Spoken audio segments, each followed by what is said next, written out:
صباح الخير أصدقائي صديقاتي، شلونكم أخباركم؟ إن شاء الله تكونون بخير.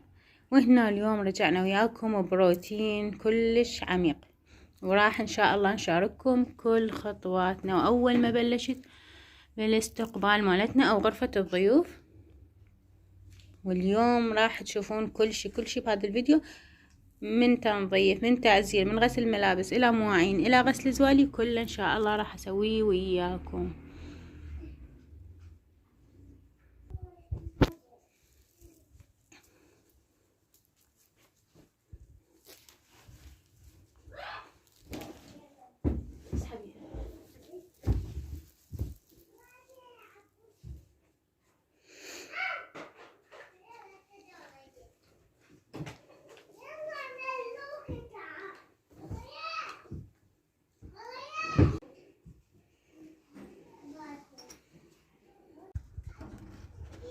وهنا يا بنات نخلي الملابس حتى نكمل شغلنا على راحتنا. طبعا بنات اني كنت خلي الغسالة برا بالطرمة، بس حسيتها مو مريحة كلش. شفتوني قبل بالروتين السابق يمكن صورت الملابس، بس شفت ابدا مو مريحة برا، رجعت دخلتها هنا بالبيت. هو اصلا هذا مكانها المفروض. خليت قاصر الوان وخليت التاي مالتي.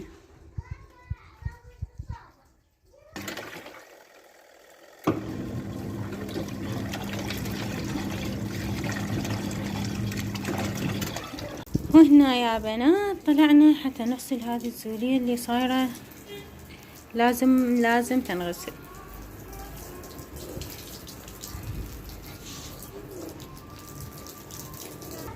هنا بنات خليت زاهي طوري هنا شوية قاصر لان الزولية بيها بياض، وهنا تاي طوري اكيد ما تعرفون. راح سويتها خلطة وراح اغسل بيها الزولية.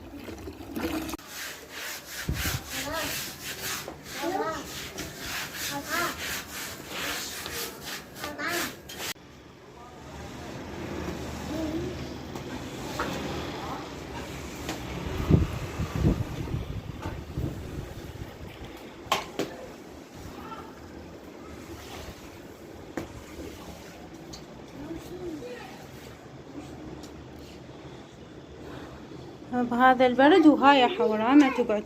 حوري سلمي على المتابعين. هلا.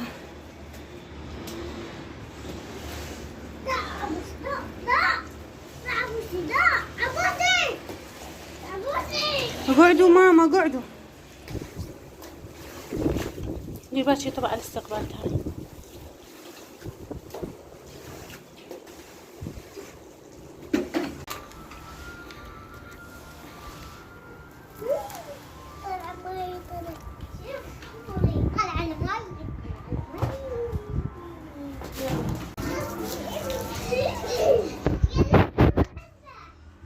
اقعدوا.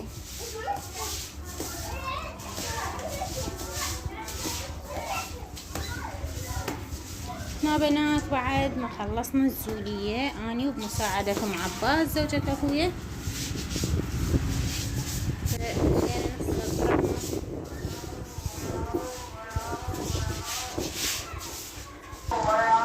شايفين بنات من تعزلون البيت وتلتم عليكم كلها، كل شي يتجمع وكل شي يطلع سوا. هاي اني شي صار وياي. باعوا هنا المواعين، بس الله يرضى عليها ام عباس ما قصرت والله، خلي ابنها يا ربي، ساعدتني كلش هواية. وهنا هسه بلشنا بالمواعين. وشوية عذرا عن الهوسة والصوت مال الاطفال، لان شو نسوي لهم يعني اطفال.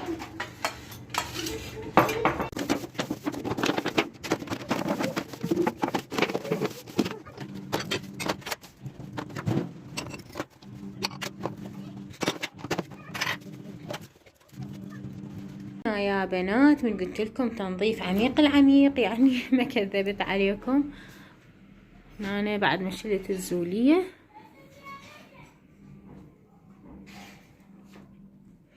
بديت اريد شوية اخذ جلفة للتخوم، وهذا اللي سويتها الخلطة اني.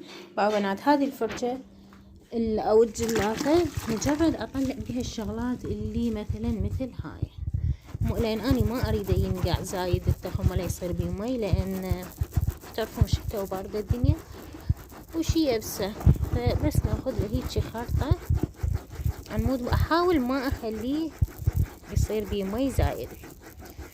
وهذه مصيبة اللي عنده اطفال، واني هي طفلة وحدة بس دامرتني بهاي سوالفها.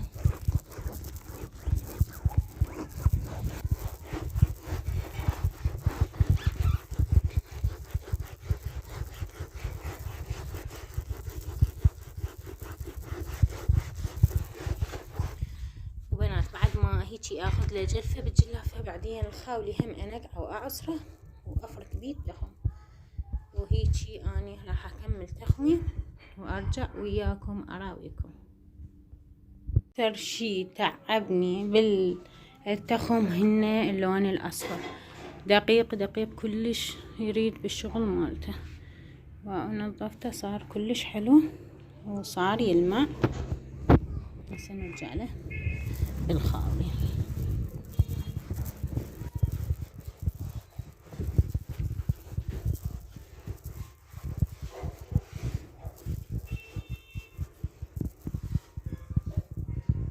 وهنا بنات بعد ما غسلت التخم، وبعدها طبعا شوية بمي ما ناشف كلش.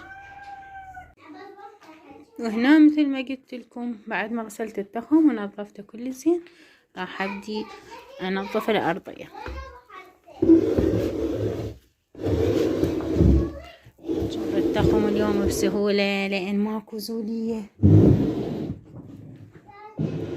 وننظف براحتنا.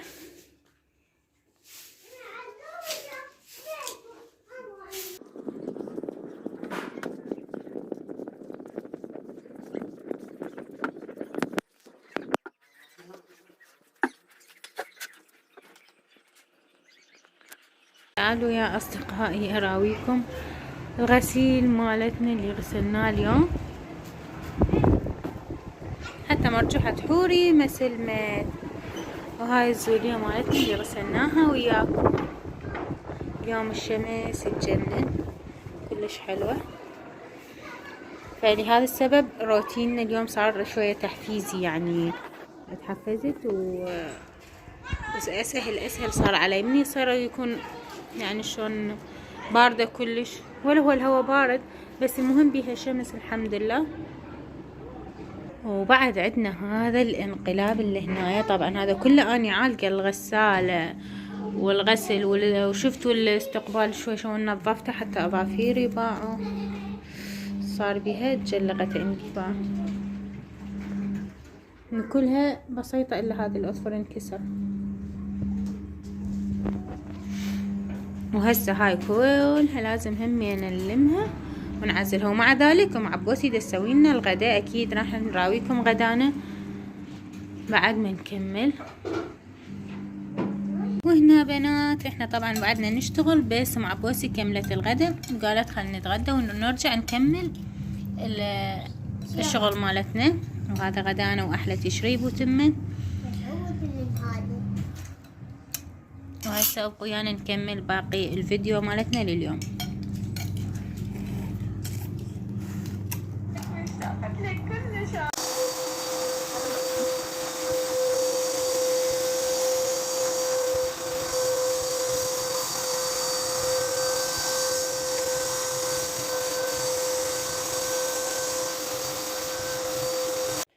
وهنا يا بنات خليت هذا الفراش مؤقتا بين متيبس الزولية مال الاستقبال، وهذا التخم مالتي اللي وياكم نظفته. البردات مالتي كانت نظيفة ما نزلتهم، فأكيد همينا قبل رمضان يرادلنا تعزيلة. بس هسه اني حاليا هذا وضعي، وان شاء الله بس يعني الزولية تيبس اكيد راح ارتب مثل ما كان. حتى الميز ما جبته هنا بالنص، الطبلة الوسطية خليتها على جهة لان بعدني ما مرتبة كل شي. هذا الجمال مالتي هذا. طبعا اني من الصبح وهسه صار المغرب واني بعدني بالتعزيلة مالتي.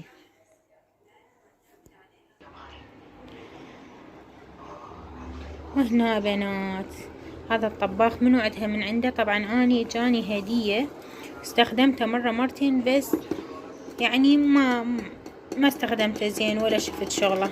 بس هسه بما انه خلص الغاز عندي علقته ما شاء الله بسرعة بسرعة شاي فار عليه وصار، شوفوا الشاي اللي يجنن.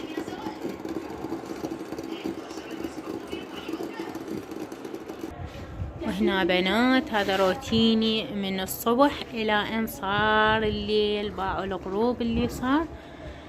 وهنا طبعا روتيني تحفيزي وليس تعليمي، اكيد الكل شاطرات ومعدلات ونادرات، بس ان نحفز بعض ونراوي بعض شغلنا. وهاي الزولية مالتي اللي غسلتها وياكم، خلينا نشوفها. لا والله مبللة بعدها.